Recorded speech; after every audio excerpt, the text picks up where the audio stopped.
and welcome to this session of Antioch Works for Democracy.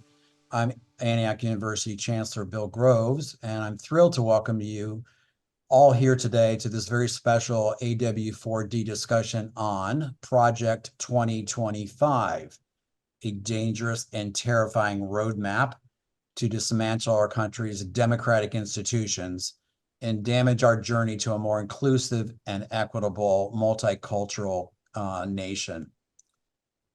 Tonight's speaker is Colin Seeberger. He's been a researcher and writer about Project 2025 for months. But before I introduce him further, let me just say a few other things about AW4D. As you all know or may know, this is a multi-month, multi-pronged campaign of education and action to strengthen an inclusive and robust multicultural democracy in the United States. And over the past months, it's been our pleasure to bring speakers, keynote speakers, panels, get out the vote efforts, voter registration efforts, days of action for community members to engage in community service, and much more. So there's been a lot on the agenda and more to come. So please keep aware of the upcoming events. Many of these opportunities have been open to not only our community, but to the Undermine community, who of course are all welcome to them. They are being recorded, and we are putting together a library of YouTube videos. It's already up and available. So when we began planning for AW4D a couple of months ago, most of us had not heard of Project 2025, a product of the Heritage Foundation. But because of the work of Colin Seeberger and others, much of that roadmap has now been made public, and we've heard terrifying news about some of it. Colin is a senior advisor for the Center of American Progress, a public policy research and advocacy organization founded in 2003. The center presents liberal and progressive perspectives on economic and social issues ranging from healthcare to income equality, from housing to advancing racial equity and justice, climate change, and much more. And of late, Project 2025 has been the focus with well-researched articles on plans to gut our system of checks and balances, of branches of government that put more power in the executive branch, repealing many of the executive agencies, shuttering their doors, including the Department of Education, basically eliminating the civil service of the United States, meaning that all jobs would be filled with loyalists instead of experts, and much more. So we've asked Colin to provide an overview of the roadmap with a special focus on its approach to education, both higher education and K-12 education. And with that, I'm going to turn it over to Colin. Colin, welcome to Antioch University. Thank you, Chancellor Groves. It's great to be with you all. Okay, yeah, so like Chancellor Groves said, I'm going to talk about Project 2025. You can go to the next slide. I'm Colin Seeberger, Senior Advisor for Communications at the Center for American Progress.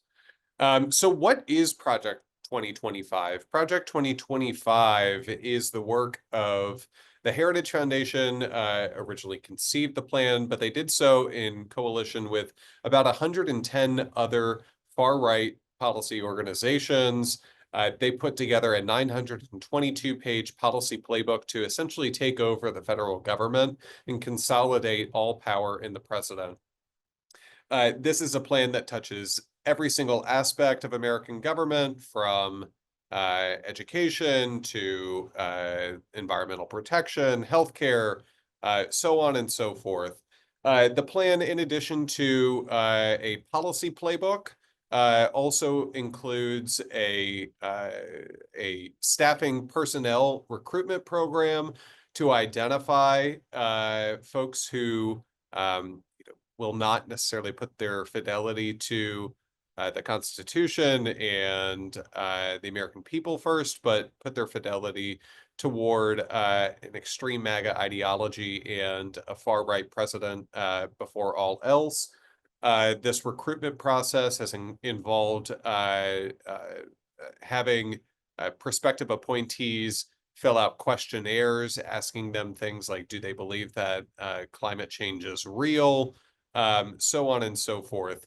And they've also, in addition to a personnel recruitment process, they have also developed a private training center or training program to make sure that these individuals who are placed into political positions in the government are able to, according to Kevin Roberts, who's the president of the Heritage Foundation, could enter government as quote unquote weaponized conservatives in order to enact the many far-right policies laid out in Project 2025. Finally, the last component to the program includes a secret 180-day playbook that a far-right president could use upon entering office. Next slide. So a core feature of Project 2025, while the plan includes a bunch of far-right policies, many of them extremely unpopular, the core defining feature of Project 2025 that distinguishes it from, other policy proposals put out by think tanks, on the left, right, and center, is that it fundamentally embraces a anti-democratic imperial approach to government in the United States. It does so by embracing a number of different reforms to gut our system of checks and balances in order to consolidate power in not just the executive branch, but specifically a president. It does so through a number of different ways, including right now there are about 4,000 political appointees in the federal government. Project 2025 proposes what's called Schedule F. Schedule F is an executive order to reclassify, about 45,000 additional federal employees. These are expert civil servants. They're medical experts at the Food and Drug Administration. They're climate scientists at the EPA, et cetera. Reclassifying those positions as political appointees and thereby stripping those civil servants of their civil service job protections. And this would permit about 50,000 political loyalists who put their fidelity to an extreme MAGA ideology to enter the ranks of the federal government. The plan also calls for bypassing the Senate's confirmation process in order to install far-right extremists into acting administrative roles in the federal government in the cases of folks not being able to actually get confirmed by the Senate. In addition to replacing the civil service, the plan also calls for eliminating the longstanding independence of key federal agencies. Of course, the Department of Justice is a primary target, but that also extends to the Federal Reserve, the FTC, the FCC, and countless other federal agencies. These agencies have long operated on a system of not laws, but really norms and a civil service that really is ultimately dedicated to following the rule of law and also putting the public interest first. Next, Project 2025's primary co-author, Russ Vought, who is the former OMB director in the Trump administration, has called for illegally using impoundment power. Impoundment power essentially would give the president or gives the president the control to ignore the laws that are passed by Congress in appropriating funds that go to certain states and localities or key programs, right, that are funded by the federal government, and would give the president power to use their own discretion to decide which states and localities, which programs are actually getting the federal government's money that is appropriated by Congress.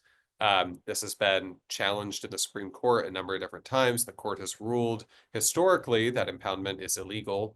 However, given the far-right majority in the Supreme Court right now, combined with the court's recent ruling that, essentially what a president does in office as part of an official duty, they cannot be held criminally liable for. really, I think, just kind of underscores the urgency and concern that we should have with this approach. I mentioned weakening the independence of the FCC. The plan also calls for allowing the president to manipulate the FCC's power to strip media companies that report critically of a president or administration's policies of their licenses. So this is something that we've heard recently. Some political figures have called for stripping broadcast networks across the country of their licenses because they've not liked how they've been either fact-checked or have not liked that they have edited media interviews as a longstanding practice, etc. Finally, the plan also calls for misusing the Insurrection Act against the American people who protest in objection to a far-right president or their policies. And just to put a finer point on this, this is the exact same roadmap that we have seen former democracies like Hungary embrace in order to be able to consolidate power in an authoritarian figure like Viktor Orban. And so we know there are countless examples from across the globe of what is the what is the approach in order to consolidate power, in order to be able to push through unpopular policy ideas, and it looks just like this. So, why does it do this? Why does it embrace this democratic dismantling? Because a lot of the policies in Project 2025 are really unpopular. They include a real focus on harming the middle class and stripping away Americans' rights and freedoms. I mentioned the Supreme Court earlier in terms of their role in really, it's kind of more dangerous than ever in terms of the influence that the far-right majority on the court could have in rubber stamping a lot of what's in Project 2025, even when it is, with a historical lens, should be legally questionable. But I also need to point out that a lot of the policies in Project 2025 are already being put into action in states that are under full MAGA control. So places like Florida, where the state has stripped women of the right to control their own bodies, or states like Iowa that have chipped away at child labor protections by allowing minors to work in dangerous jobs. A lot of these policies are already, taking root, and that really, I think, should be a warning sign to the American people about, if MAGA extremists consolidate power, what we should anticipate they will do with that power. But I want to talk about some of the economic plans in Project 2025. It's the number one issue that the American people care about. There's economic anxiety out there, and so it's important to understand, what are the policies in Project 2025 that would have a direct impact on your pocketbook. My colleague Brendan Duke did an analysis of Project 2025's tax plans, which found that there's kind of a two-phase approach to taxes in Project 2025. In the short term, the bottom 40 to 45% of Americans who pay at a 10 or 12% individual income tax rate would see their taxes go up to 15%. And those at the very top, 15% or so who pay at a 32, 35, or 37% rate, they would see their taxes cut to 30%. So what does that mean? The typical family in the United States would pay about $3,000 more a year. Meanwhile, the 45,000 wealthiest families in the country would get at least a $1.5 million tax cut. Pretty shocking. Now, if you look at the long term, Project 2025 proposes actually eliminating the individual and corporate income tax system in this country. And what it would do is replace it with a consumption tax. So you go out there, you buy any household product, and you would actually see, a consumption tax, essentially a national sales tax being applied to everyday purchases. The impact of this, our analysis shows that the bottom 80% of earners in this country would pay between 6 and 28% more, would lose after-tax income by about 6 to 28%.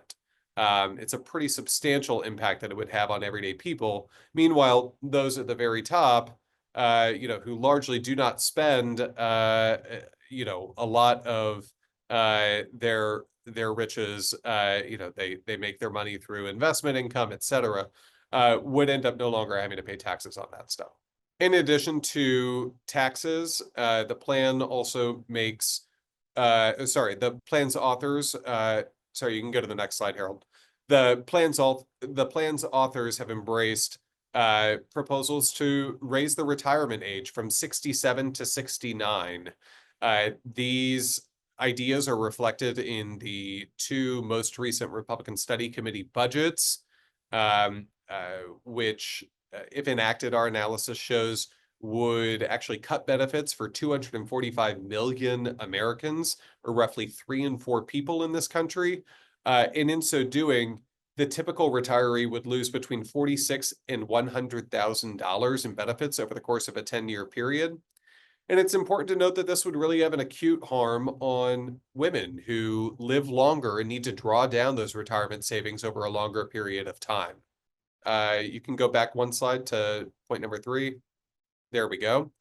The plan also proposes to make substantial changes to the Medicare program by auto-enrolling people into Medicare Advantage plans that are administered by private insurance companies. The plan also cuts prescription drug benefits that Medicare beneficiaries are enjoying, which would increase their out-of-pocket costs. So in terms of what the impact of auto-enrolling people into Medicare Advantage would be, we'd see not only would it be harder for people to access care because nearly every Medicare Advantage plan requires patients to obtain prior authorization in order to utilize some healthcare services. Medicare Advantage plans are also empowered to limit the choice of provider or hospital for enrollees. You could also see, folks who are enrolled in Medicare Advantage who want to transition to traditional Medicare may find it impossible to be able to obtain an affordable Medigap plan, as nearly every state except for 4 allow insurers to discriminate against people and charge people more based on their health status after a short trial period. The plan proposes a number of different prescription drug reforms, retreating from some of the recent progress we've made that allows Medicare to negotiate lower drug prices. That would be banned. It eliminates the $2,000 out-of-pocket prescription drug cap that is going into place next year. And it would also roll back the $35 insulin cap that was recently passed, as well as provisions allowing Medicare beneficiaries to get vaccines at no out-of-pocket cost.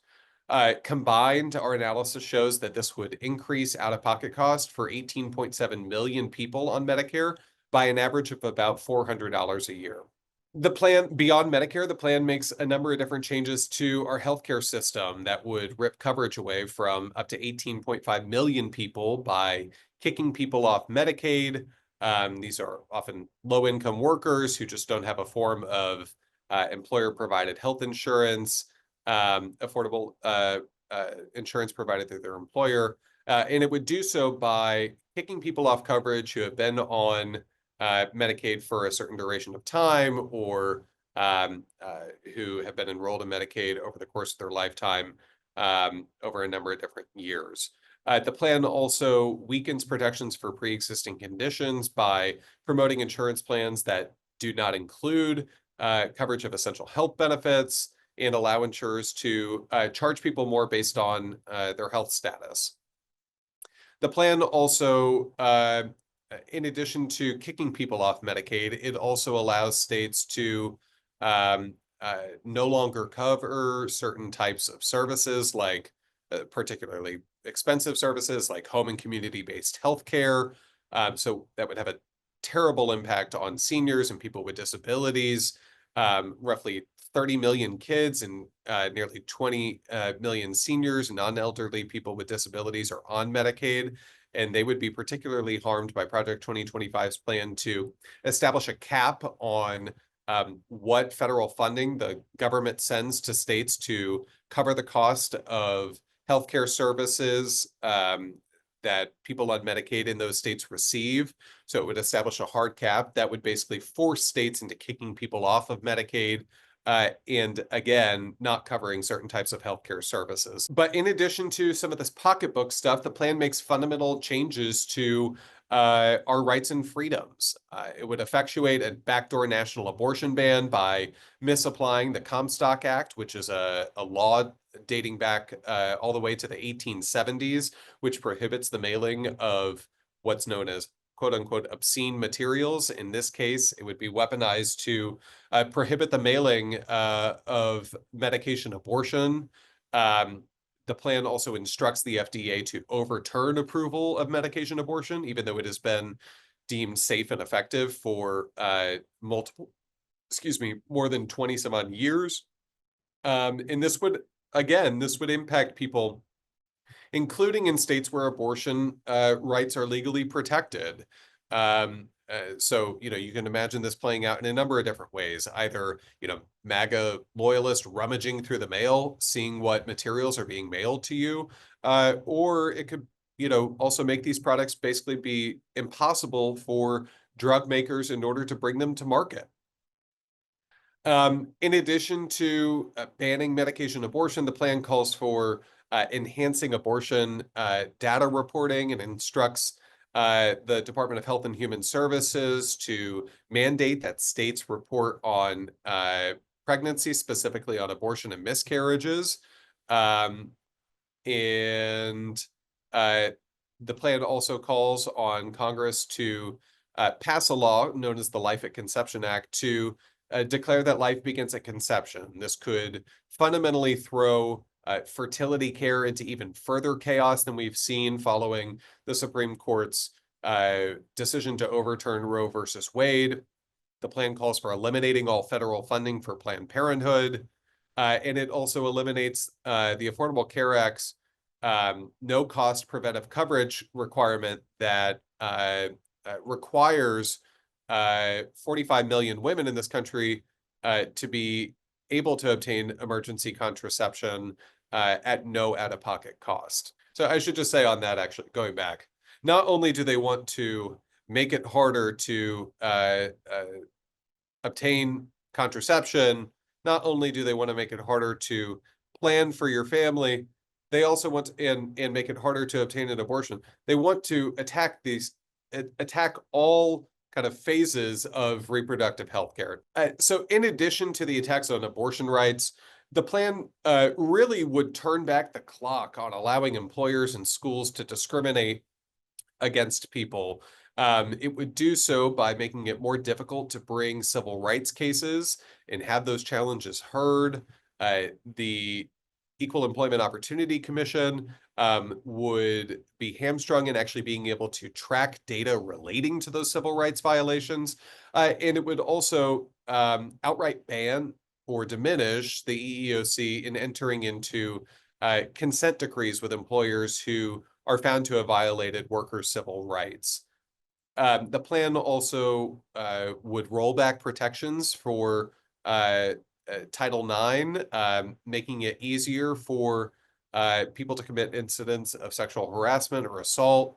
And it would do so by actually increasing the burden of proof onto people who have been the victims of sexual assault and harassment. And it would chill reporting altogether of those incidents because it would expose people who have been on the receiving end of those attacks to having to attend live hearings and be cross-examined by the very people who are alleged to have committed those assaults.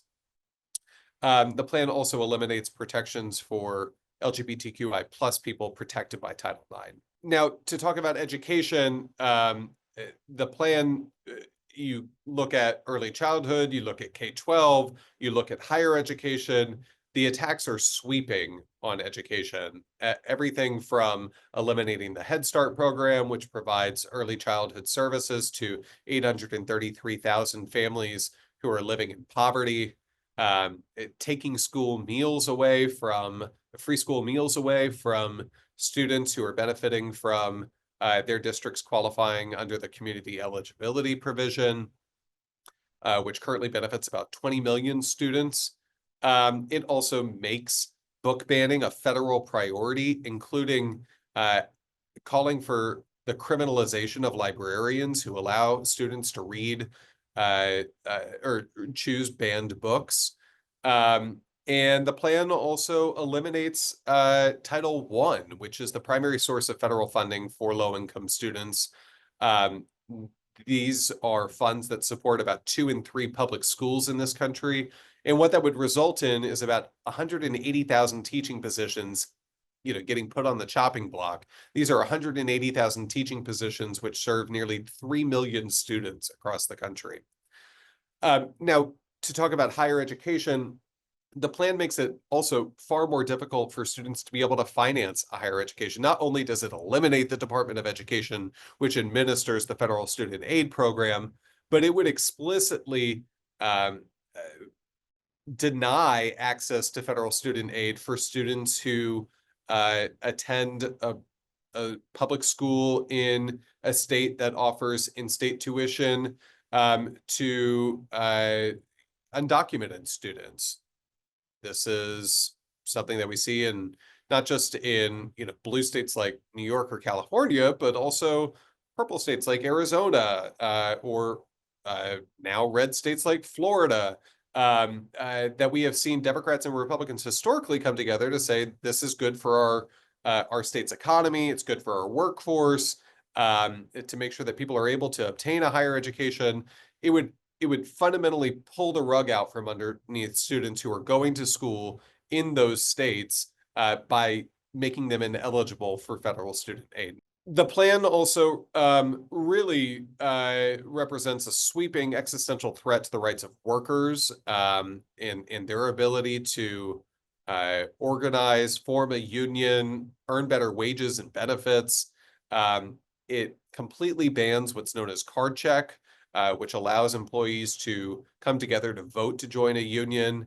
It would weaken the National Labor Relations Board's oversight role to make sure that workers who vote to organize and form a union are able to have those unions recognized. It calls for a total ban on all public employee unions and would allow states to ban private sector unions outright. This, of course, comes at a time that we're seeing kind of major wins by organized labor in helping workers obtain the overdue increase in compensation that they are due, as many of the employers are earning record profits. Just look at the auto workers or most recently the dock workers on the East Coast and the Gulf who just secured significant pay increases. And it would also, I should note, the AFL-CIO says that it would also make it easier for employers to get rid of workers' unions, and that includes in the middle of contracts, not to mention being able to negotiate for better wages or working conditions in the future. The plan calls for restricting overtime pay eligibility, rolling back the Biden and Harris administration's overtime rules, which are giving 4.3 million more Americans overtime eligibility, but it also restricts the compensation that is eligible to be counted toward overtime pay eligibility by excluding non-wage income. So things like, employer contributions towards healthcare, retirement, et cetera. And it also rolls back the clock on child labor protections by allowing minors to work in dangerous jobs. So just to wrap up here, we've got a ton of different resources. We at CAP have produced about 40 different policy analyses on various different provisions of Project 2025 and the threat that it poses. We've got a number of different fact sheets looking at the impact on seniors, veterans, workers, parents, so on and so forth. We've got a number of state fact sheets for all 50 states. So you can come to our website look up information about how the policies would impact people in your home state. And we're also, we're organizing heavily to, try to stop this program. So, if you want to plug into our existing infrastructure, we've got a storytelling program, which is helping, get the voices of real people out there talking about their concerns about these policies, and the threat that Project 2025 poses, like, helping folks write op-eds or letters to the editor. We've got a number of different messaging resources. We've done a lot of research about the best ways to talk about Project 2025, and would be happy to share some of those resources with you.